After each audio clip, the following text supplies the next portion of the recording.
입니다. 어느 날 초나라 장왕이 태자를 긴급히 궁으로 불러들였습니다. 그런데 하필 그날따라 비가 내려 태자는 수레를 탄 채 궁 안으로 들어가려 하였습니다. 하지만 초나라 법에는 그 누구도 궁 안으로 수레를 타고 들어갈 수 없게 되어 있었습니다. 궁을 수비하는 관리가 수레를 타고 궁 안으로 들어가려는 태자의 길을 가로막았습니다. 태자전하, 수레에서 내리십시오. 궁에는 법도가 있습니다. 그 누구도 수레를 타고 궁 안으로 들어갈 수 없습니다. 태자가 말합니다. 내가 태자이거늘 감히 누가 나를 막는 것이냐?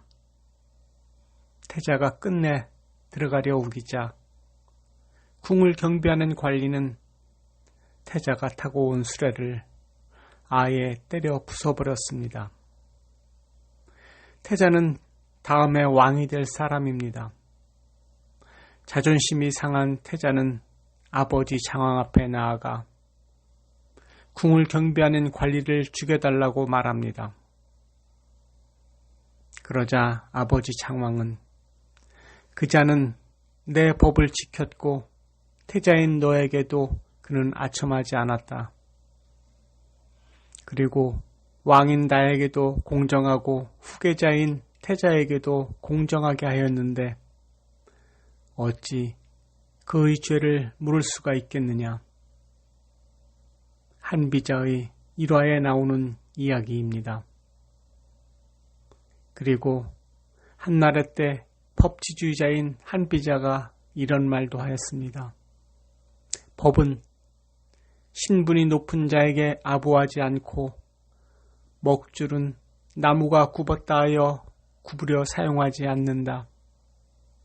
법이 적용되는 곳에는 높은 자도 피할 수 없고 용감한 자도 감히 대항할 수 없고 죄에 대한 형벌은 고관대작도 피해갈 수 없는 법이다.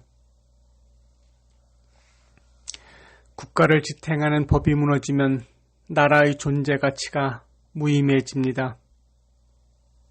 지난 1988년 10월 16일 서울 서대문고 붓과자동 그는 520만 원을 훔쳤습니다. 그러나 그는 상습절도죄로 징역 7년, 보호감호 10년, 총 17년형을 선고받았습니다. 그는 그대로 가만히 있으면 자신의 인생이 여기서 끝날 것 같다고 생각한 그는 감옥을 탈출해서 인질극을 벌입니다. 당시 그의 나이 35세였습니다.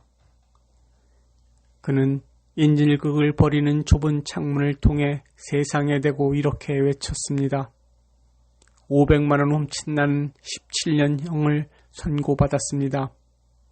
그런데 수십억, 수백억 원을 횡령한 누구는 나보다 형량이 더 짧습니다.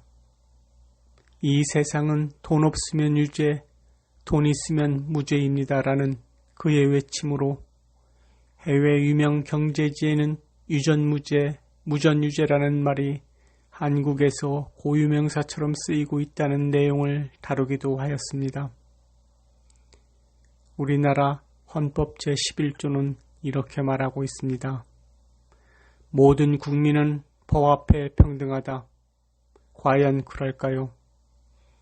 여러분 생각은 어떻습니까? 그리고 국민들은 어떻게 생각할까요?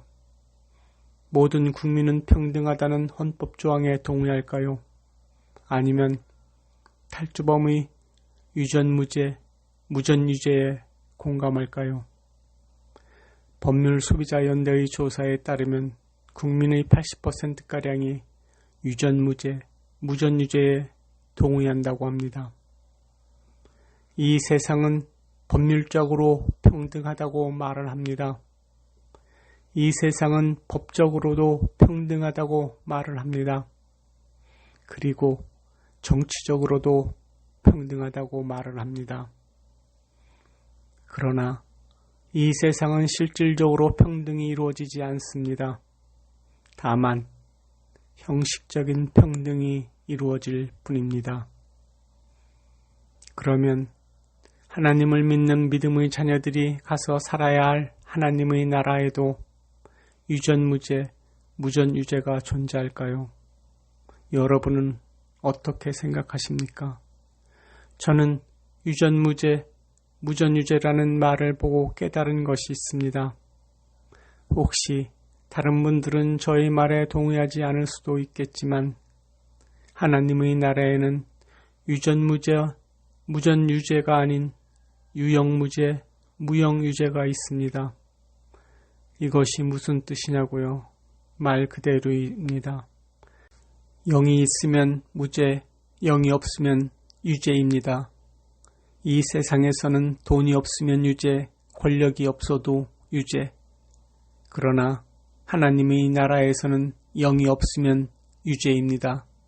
사도 요한은 영을 이렇게 말합니다. 살리는 것은 영이니 육은 무익하니라.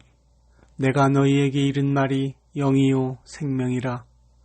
요한복음 6장 63절 말씀입니다.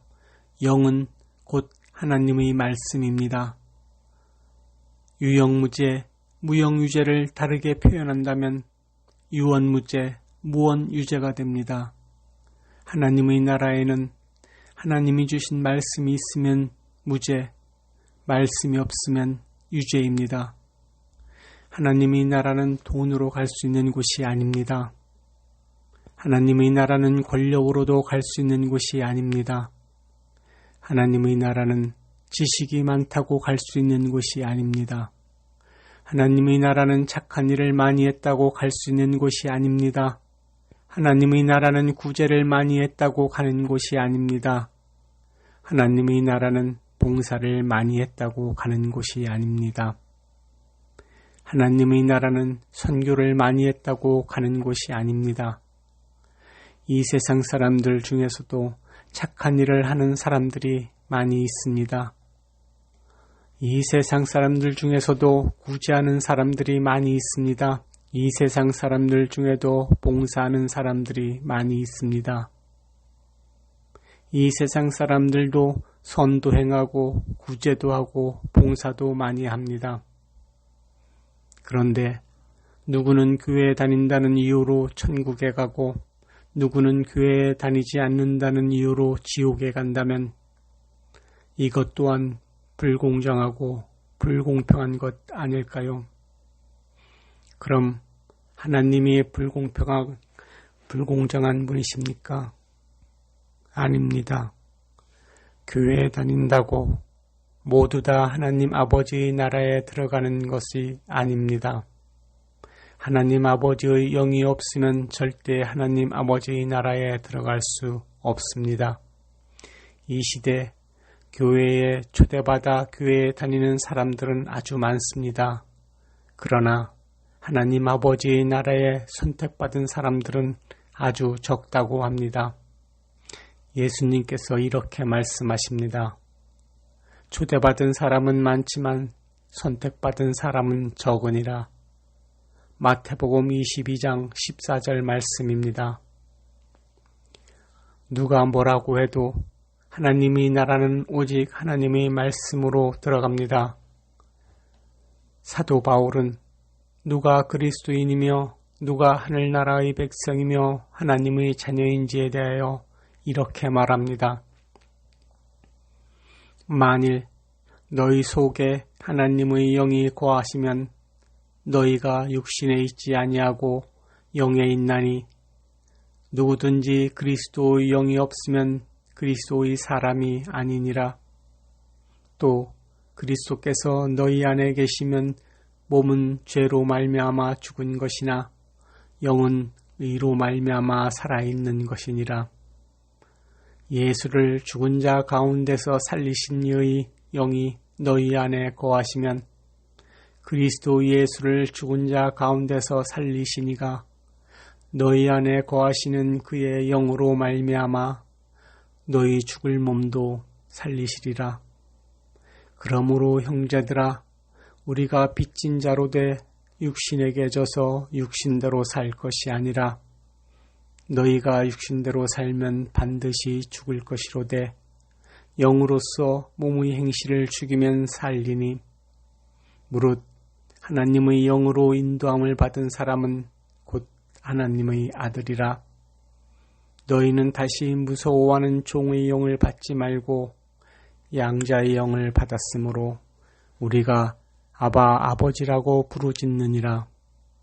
성령이 친히 우리의 영과 더불어 우리가 하나님의 자녀인 것을 증언하느니라. 로마서 8장 9절로 16절 말씀입니다. 하나님의 영이 있으면 그리스도인, 하나님의 영이 없으면 적 그리스도인입니다.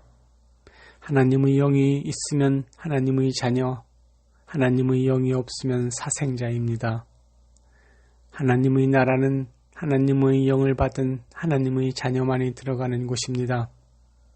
하나님의 영을 받은 사람들은 이 세상에서 일희일비하지 않습니다. 왜냐하면 그들은 하나님 아버지의 나라에 소망을 두고 살아가기 때문입니다. 이 세상에 소망을 두고 사는 사람들을 우리는 종교인이라고 합니다. 그리고 하나님 아버지의 나라에 소망을 두고 사는 사람들을 우리는 성도라고 부릅니다. 하나님 아버지의 나라에 소망을 두고 사는 사람들은 감사가 있습니다. 기쁨이 있습니다. 찬송이 있습니다. 성도 여러분, 반드시 꼭 부자 되세요. 하나님의 영으로. 그래야 영적으로 가난한 이들에게 하나님의 말씀을 많이 나누어 줄 수 있습니다. 이것이 바로 하나님이 원하시는 가난한 자들을 진정으로 구제하는 것입니다. 만일 이 세상의 재물로 구제를 한다면 돈이 없어 가난한 성도는 평생 남을 구제할 수 없을 것입니다. 이사야 선지자는 구제에 대하여 이렇게 말합니다. 주 여호와의 영이 내게 내리셨으니 이는 여호와께서 내게 기름을 부으사 가난한 자에게 아름다운 소식을 전하게 하려 하심이라. 나를 보내사 마음이 상한 자를 고치시며 이 세상에 포로된 자에게 자유를, 그리고 이 세상에 갇힌 자들에게 노임을 선포함이라. 이사야 61장 1절 말씀입니다.